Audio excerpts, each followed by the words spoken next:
आदाब दोस्तों, मैं हूं शहजाद आलम बरनी। आप देख रहे हैं द बरनी शो। आज हम अपने शो में जो मुद्दा लेकर के आए वो मुद्दा है उत्तर प्रदेश मदरसा शिक्षा बोर्ड को लेकर के सुप्रीम कोर्ट का बड़ा फैसला आया है। सुप्रीम कोर्ट ने साफ तौर पे कहा है कि जो मदरसे उत्तर प्रदेश मदरसा शिक्षा बोर्ड के माध्यम से चलते हैं वो संवैधानिक तौर पर वैध हैं।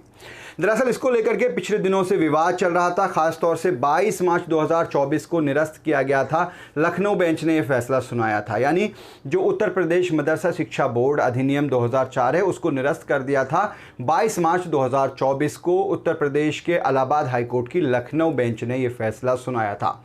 आपको बता दें कि ये पूरा मामला क्या है उत्तर प्रदेश मदरसा शिक्षा बोर्ड अधिनियम 2004 और क्यों इसको लेकर के विवाद हुआ था। दरअसल 2004 में मुलायम सिंह यादव की सरकार में इस बोर्ड का गठन किया गया था। उत्तर प्रदेश के अंदर जिस तरह से उत्तर प्रदेश बोर्ड इलाहाबाद बोर्ड होता है या सेकेंडरी बोर्ड होता है या जैसे सीबीएसई बोर्ड होता है या किसी अन्य राज्य का बोर्ड होता है, उसी माध्यम से उसी तरीके से उत्तर प्रदेश के अंदर मदरसों को प्राइमरी, सेकेंडरी, हायर सेकेंडरी और सीनियर सेकेंडरी के बाद ग्रेजुएशन और मास्टर्स की डिग्री देने का अधिकार दिया गया था। इसको लेकर के सुप्रीम कोर्ट ने जो फैसला दिया है उसमें एक राहत भी दी गई है, लेकिन खास तौर पर 2 डिग्रियों को साफ तौर पर मना भी कर दिया गया है। उत्तर प्रदेश के अंदर करीब 17 लाख छात्र मदरसों में पढ़ते हैं। उनमें से अगर देखा जाए तो करीब 16,000 मदरसे उत्तर प्रदेश के अंदर हैं और उनमें से करीब देखा जाए तो 500 मदरसे ऐसे हैं जिन मदरसों को उत्तर प्रदेश मदरसा शिक्षा बोर्ड से मान्यता प्राप्त है।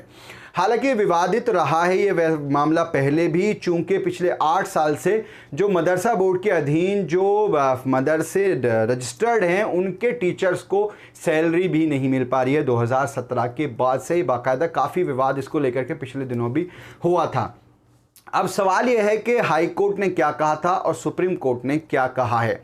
दरअसल 22 मार्च 2024 को हाई कोर्ट ने कहा था कि उत्तर प्रदेश के अंदर जो मदरसा शिक्षा बोर्ड है यानी 2004 में जो अधिनियम बनाया गया है वो संवैधानिक तौर पर सही नहीं है, क्योंकि ये जो है इक्वलिटी और धर्मनिरपेक्षता के जो है वो खिलाफ है, इसलिए इसको निरस्त किया जा रहा है। इस तरीके से एजुकेशन देना सही नहीं है। लेकिन अब सुप्रीम कोर्ट ने इसको लेकर के बड़ा फैसला दिया है। हाई कोर्ट ने जो फैसला दिया था उस फैसले को निरस्त कर दिया है और सुप्रीम कोर्ट ने कहा है कि राज्य सरकारों को ये पावर है कि वो किसी भी तरह का इस तरह का अधिनियम बना सकती हैं, लिहाजा इसको संवैधानिक वैधता दी जाती है और जो हाई कोर्ट ने इसको असंवैधानिक ठहराया था उसको निरस्त किया जाता है।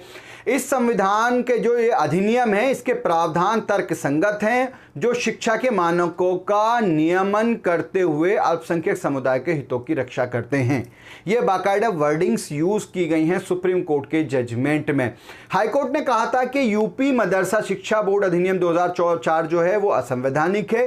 राज्य सरकार को आदेश भी दिया था कि जो मदरसों में छात्र पढ़ते हैं उनको नियमित स्कूलों में भेजा जाए।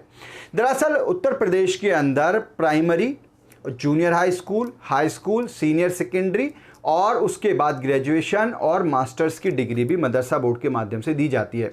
कई सारे ज़िलों में इस तरह के स्कूल चल रहे हैं जो मदरसा बोर्ड में पास होते हैं, लेकिन शायद आपको लगता है कि वो स्कूल हैं।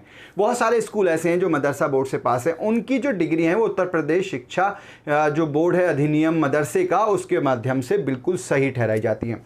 लेकिन 2 डिग्री ऐसी हैं जिनको लेकर के सुप्रीम कोर्ट ने कहा है कि उन डिग्रियों को देने का अधिकार किसी बोर्ड को नहीं है, वो यूजीसी के अधीन आती हैं और वो 2 डिग्री है कामिल और फाजिल की, यानी ग्रेजुएशन और पोस्ट ग्रेजुएशन की। जो 12th तक की जो डिग्री है वो मानी जाएगी, यानी कि जो आलिम की जो डिग्री है वहां तक मानी जाएगी। मुंशी की डिग्री दी जाती है यानी 10th क्लास की, उसके बाद जो है दी जाती है 12th क्लास की, उसके बाद जो है कामिल और फाजिल यानी ग्रेजुएशन और मास्टर्स की जो डिग्री है उन डिग्रियों को अवैध कर दिया है। सुप्रीम कोर्ट ने कहा है कि ये अधिकार यूजीसी यानी यूनिवर्सिटी ग्रांट कमीशन के तहत आता है।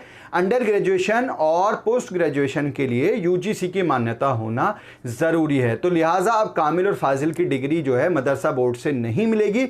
लेकिन बाकी जो मदरसा बोर्ड है या जो 2004 में अधिनियम बनाया था उसको सुप्रीम कोर्ट ने संवैधानिक मान लिया है।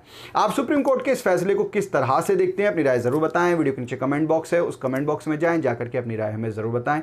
आज के इस एपिसोड में इतना ही। हमारी आपसे रिक्वेस्ट है इस वीडियो को शेयर ज़रूर करें और हमारे चैनल को सब्सक्राइब ज़रूर करें। बहुत बहुत शुक्रिया।